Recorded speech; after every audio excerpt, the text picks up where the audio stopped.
सुप्रभात विद्यार्थियों, आज हम पाठ 7 क्या निराश हुआ जाए इस पाठ के दूसरे भाग का अध्ययन करेंगे। इस बात के पर्याप्त प्रमाण खोजे जा सकते हैं कि समाज के ऊपरी वर्ग में चाहे जो भी होता रहा हो, भीतर भीतर भारतवर्ष अब भी यह अनुभव कर रहा है कि धर्म कानून से बड़ी चीज है।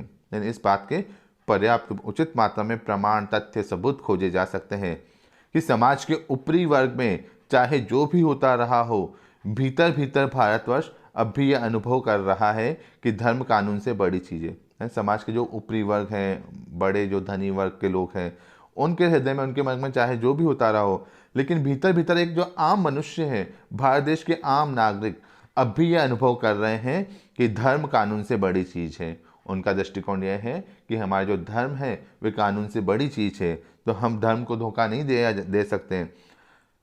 समाज में छल, कपट, झूठ, अविश्वास, निर्दयता, हिंसा ये समाज के अंग है और इनको धोखा दिया जा सकता कानून के आधार पर। तो कहा जा रहा है कि धर्म के आधार पर हम इनको धोखा नहीं दे सकते, क्योंकि हमारा धर्म, हर एक व्यक्ति का जो धर्म है वह कहता है कि किसी भी मनुष्य के साथ छल कपट नहीं करना चाहिए, झूठ नहीं बोलना चाहिए, हिंसा नहीं करनी चाहिए, अविश्वास नहीं रखना चाहिए। अब भी सेवा, ईमानदारी, सच्चाई और आध्यात्मिकता के मूल्य बने हुए हैं। यानी वर्तमान समय में भी लोगों की सेवा करना, ईमानदारी से कार्य करना, सच्चाई का साथ देना, आध्यात्मिकता मतलब आत्मा की उन्नति से संबंधित जो कार्य होते हैं वे बने हुए हैं। वे दब अवश्य गए हैं लेकिन नष्ट नहीं हुए। यानी उनमें कुछ कमियां अवश्य आ गई है लेकिन वे पूरी तरह से नष्ट नहीं हुए हैं। आज भी वह मनुष्य से प्रेम करता है, आज भी मनुष्य मनुष्य से प्रेम करता है, महिलाओं का सम्मान करता है, झूठ और चोरी को गलत समझता है, दूसरों को पीड़ा पहुंचाना पाप समझता है। आज भी मनुष्य के बारे में बताया जा रहा है कि मनुष्य मनुष्य से प्रेम करता है, महिलाओं को सम्मान प्रदान करता है, झूठ और चोरी को गलत समझता है, दूसरों को पीड़ा पहुंचाना पाप समझता है। तो ये सारा आचरण क्या है? ये धर्मशील आचरण है। ये सब चीजें हमें धर्म सिखाता है। समाचार पत्रों में जो भ्रष्टाचार के प्रति इतना आक्रोश है वह यही साबित करता है कि हम ऐसी चीज़ों को गलत समझते हैं। हमारे जो समाचार पत्र है उसमें भ्रष्टाचार के प्रति जो इतना आक्रोश, क्रोध, गुस्सा आता है वह यही सिद्ध करता है कि ऐसी चीज़ों को हम गलत समझते हैं। समाचार पत्र में उनकी आलोचनाएं की जाती है, जो गलत कार्य होता है उनकी आलोचनाएं होती है, तो वह यह बात सिद्ध करते हैं कि हम इन चीज़ों को गलत समझते हैं और समाज में उन तत्वों की प्रतिष्ठा कम करना चाहते हैं जो गलत तरीके से धन या मान संग्रह करते हैं। और हम लोग समाज में ऐसे तत्वों की प्रतिष्ठा को, सम्मान को कम करना चाहते हैं जो गलत तरीके से धन यानी पैसा कमाते हैं, मान संग्रह करते हैं, इज्जत कमाते हैं, शोहरत कमाते हैं, तो उन लोगों को हम गलत सिद्ध करना चाहते हैं। दोषों का पर्दाफाश करना बुरी बात नहीं है। बुराई यह मालूम होती है कि किसी के आचरण के गलत पक्ष को उद्घाटित करके उसमें रस लिया जाता है। बुराई में रस लेना बुरी बात है। यानी दोषों का पर्दाफाश करना, दोषों को उजागर करना बुरी बात नहीं है। बुराई यह मालूम होती है किसी के आचरण के गलत पक्ष को उद्घाटित करके उसमें रस लिया जाए। यानी किसी के आचरण की कोई गलत चीज है उसको पहले उद्घाटित की जाए, उसको व्यक्त किया जाए, फिर उसमें रस लिया जाए, उसमें आनंद लिया जाए, उसमें आनंद की अनुभूति की जाए, उसमें खुशी व्यक्त की जाए। बुराई में रस लेना बुरी बात है। यानी कोई किसी व्यक्ति ने बुरा आचरण किया, कोई गलत कार्य किया है, यदि हम उसकी बुराइयों को तो उजागर कर रहे हैं लेकिन फिर उसमें रस ले रहे हैं, उसमें आनंद ले रहे हैं, उसमें खुशी, प्रसन्नता व्यक्त कर रहे हैं, तो यह बहुत ही बुरी बात है।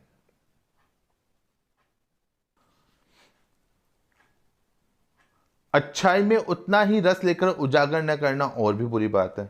लेकिन एक और बात बताई जा रही है, किसी व्यक्ति की जो अच्छाई है, उसके गुण हैं, उसकी क्वालिटीज़ है, उसको उतना ही रस लेकर उजागर न करना है। यानी जब हम बुराइयों में रस लेते हैं, आनंद लेते हैं, और तो वो तो बुरी बात है। लेकिन किसी व्यक्ति की जो अच्छाइयाँ हैं, अच्छी बातें हैं, उसको हम उतना ही रस लेकर उजागर नहीं करते। यानी उसमें इतना ही खुशी, उतनी प्रसन्नता व्यक्त करके यदि हम किसी को उजागर न करते, लोगों को बताते नहीं हैं, तो वह और भी बुरी बात है। सैकड़ों घटनाएं ऐसी घटती है जिन्हें उजागर करने से लोक चित्त में अच्छाई के प्रति अच्छी भावना जागती है। यानी हमारे जीवन में सैकड़ों इस तरह की घटनाएं घटित होती है जिन्हें उजागर न करने से, यदि हम उन बातों को दूसरों को व्यक्त न करें, दूसरों को न बताएं, तो लोकचित में अच्छाई के प्रति अच्छी भावना नहीं जाग सकती। अर्थात हमारे साथ कई इस तरह की घटनाएं होती है अच्छी घटनाएं होती है उनको यदि हम लोगों को बताएंगे तो क्या होगा, दूसरे लोग भी उसी तरह से अच्छे कार्य करने के लिए प्रेरित होंगे और लोगों की अच्छाई के प्रति अच्छी भावनाएं जागने लगेगी।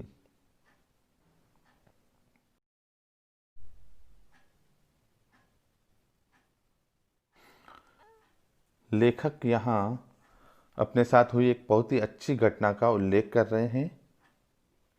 एक बार रेलवे स्टेशन पर टिकट लेते हुए मैंने गलती से 10 की बजाय 100 रुपये का नोट दिया। लेखक कह रहे हैं कि एक बार वह रेलवे स्टेशन गए थे और टिकट लेते हुए गलती से 10 रुपये के बजाय उन्होंने 100 रुपये का नोट दे दिया और गाड़ी में आकर बैठ गए। लेखक गाड़ी में आकर बैठ गए। थोड़ी देर में टिकट बाबू उन दिनों के सेकंड क्लास के डिब्बे में हर आदमी का चेहरा पहचानता हुआ वहां उपस्थित हुआ। थोड़ी देर में रेलवे का जो टिकट बाबू था जिसने टिकट काट के दिया था, वह रेलवे का सेकंड क्लास का जो डिब्बा था उसमें आया और हर आदमी का चेहरा पहचानता हुआ वह किसी को खोज रहा था। उसने मुझे पहचान लिया। उस टिकट बाबू ने लेखक को पहचान लिया और बड़ी विनम्रता के साथ मेरे हाथ में 90 रुपए दिए और बोला, बहुत ही विनम्रता के साथ में लेखक के हाथ में 90 रुपए दिए और बोला, यह बहुत बड़ी गलती हो गई थी, आपने भी नहीं देखा, मैंने भी नहीं देखा।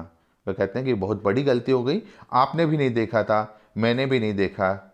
उसके चेहरे पर एक विचित्र संतोष की गरिमा थी। उसके चेहरे पर एक अद्भुत संतोष की गरिमा थी। यह घटना ईमानदारी, कर्तव्यपरायणता और जिम्मेदारी जैसे मूल्यों को उजागर करती है। यानी इस तरह की घटनाएं, ईमानदारी से जीवन जीना, अपने कर्तव्य के प्रति पूरा सावधान रहना और जिम्मेदारी को व्यक्त करना, इस तरह के जीवन मूल्यों को व्यक्त करती है। तो हमारी जो वैल्यूज़ है, ऑनेस्टी, रेस्पॉन्सिबिलिटी और वर्चुअसिटी, उसका उल्लेख किया गया है। मैं चकित रह गया, कैसे कहूँ कि दुनिया में सच्चाई और ईमानदार लुप्त हो गई। लेखक कह रहे, मैं आश्चर्यचकित रह गया कि कैसे कहूँ कि इस दुनिया से सच्चाई और ईमानदारी धीरे धीरे दूर होती जा रही है। वैसी अनेक अवांछित घटनाएं भी हुई है, परंतु यह घटना ठगी और वंचना की अनेक घटनाओं से अधिक शक्तिशाली। लेखक करें, इस तरह की कई अनेक अवांछित जो न चाही गई हो, इस तरह की घटनाएं भी मेरे साथ हुई है, परंतु यह घटना, ये जो उनके साथ घटना हुई है, ठगी, ठगना और वंचना की जो अनेक घटनाएं हैं उससे अधिक शक्तिशाली है। एक बार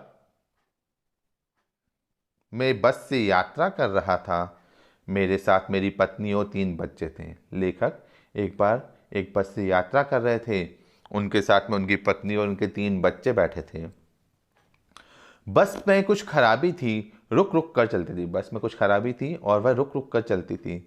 गंतव्य से कोई 8 किलोमीटर पहले एक निर्जन सुनसान स्थान में बस ने जवाब दे दिया। जो मंजिल थी, जो लक्ष्य था, वहां से 8 किलोमीटर पहले ही बस एक निर्जन जहां कोई आता जाता ना हो, उस जगह, सुनसान जगह पर बस ने जवाब दे दिया। बस खराब हो गई। रात के कोई 10 बजे होंगे। उस समय रात्रि के 10 बजे थे। बस में सभी यात्री घबरा गए थे। कंडक्टर बस के ऊपर चढ़ा और एक साइकिल लेकर चलता बना और चुपचाप उसने बस के ऊपर से साइकिल उतारी और साइकिल लेकर निकल गया। लोगों को शक हो गया कि हमें धोखा दिया जा रहा है। बस में बैठे लोगों ने तरह तरह की बातें शुरू कर दी। लोगों को ये संदेह होने लगा कि कहीं हमें धोखा तो नहीं दिया जा रहा है। बस में बैठे हुए लोगों ने भी तरह तरह की बातें शुरू कर दी कि कहीं हमारे साथ धोखा तो नहीं हो सकता, कुछ और तो नहीं हो सकता।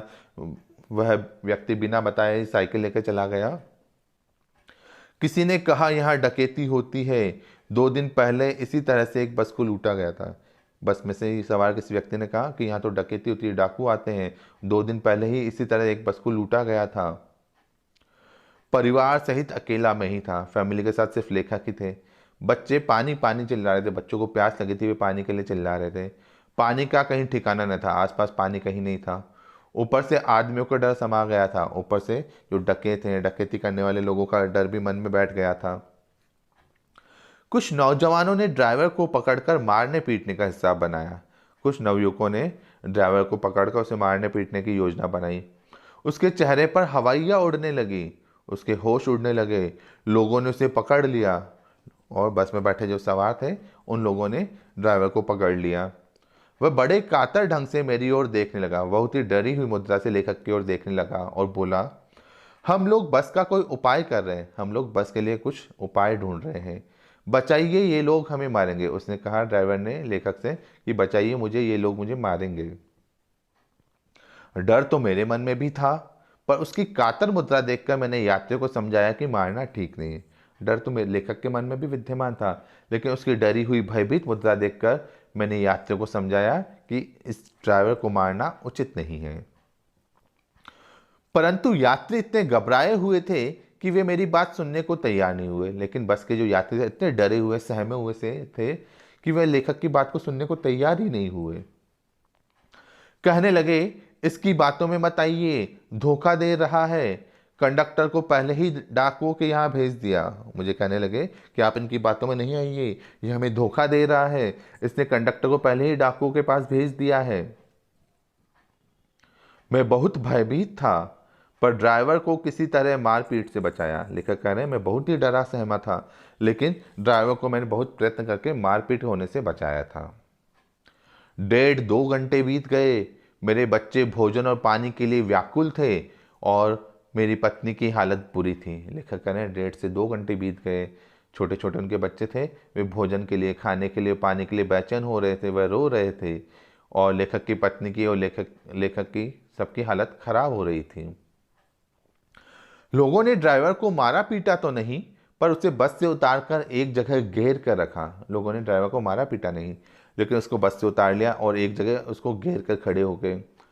कोई भी दुर्घटना होती है तो पहले ड्राइवर को समाप्त कर देना उन्हें उचित जान पड़ा।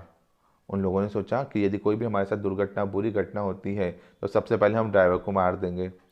मेरे गिड़गिड़ाने का कोई विशेष असर नहीं पड़ा। लेखक के बार बार रिक्वेस्ट करने का, निवेदन करने का, आग्रह करने का उन पर कोई विशेष प्रभाव नहीं पड़ा था। उसी समय क्या देखता हूं, एक खाली बस चली आ रही है, उस पर हमारा कंडक्टर भी बैठा हुआ है। लेखक देखते हैं कि उसी समय एक खाली बस आ रही थी और उसमें लेखक की बस का जो कंडक्टर था वह भी बैठा हुआ था। उसने आते ही कहा, अड्डे से नई बस लाया हूँ, इस बस पर बैठ जाइए। उसने आते ही कहा कि बस अड्डे से, बस डिपो से नई बस लेकर आया हूँ, इस बस में बैठ जाइए। फिर एक लोटे में पानी और थोड़ा सा दूध मेरे पास लेकर आया। फिर एक लोटे में थोड़ा पानी और दूध लेकर लेखक के पास आया और बोला, पंडित जी, बच्चों का रोना मुझसे देखा नहीं गया, वहीं दूध मिल गया, थोड़ा लेता आया। कि बच्चों का रोना मुझसे देखा नहीं जा रहा था, वहीं मुझे दूध मिल गया, इसलिए थोड़ा दूध लेता आया। यात्रियों में फिर जान आई, यात्रियों में फिर जान आ गई। यात्रियों को अब उनको शांति मिली, चैन मिला था। सबने उसे धन्यवाद दिया और ड्राइवर से माफ़ी मांगी। सब व्यक्तियों ने उसे धन्यवाद दिया और ड्राइवर से माफ़ी मांगी। और 12 बजे से पहले ही सब लोग बस अड्डे पहुंच गए। 12 बजने से पहले ही सभी लोग अपने गंतव्य स्थल की ओर बस स्टेशन पर पहुंच गए थे। लेखक कह रहे हैं, ठगा भी गया हूं, धोखा भी खाया है, परंतु बहुत कम स्थलों पर विश्वासघात नाम की चीज मिलती है। कि जीवन में मैं ठगा भी गया हूं, धोखा भी खाया है, लेकिन बहुत कम जगह पर विश्वासघात नामक कोई चीज मिलती है। केवल उन्हीं बातों का हिसाब रखोगे जिनमें धोखा खाया है तो जीवन कष्टकर हो जाएगा। यानी सिर्फ उन्हीं बातों का हम ध्यान रखें कि हम जिनमें हमने धोखा खाया है तो जीवन हमारा कष्टप्रद हो जाएगा।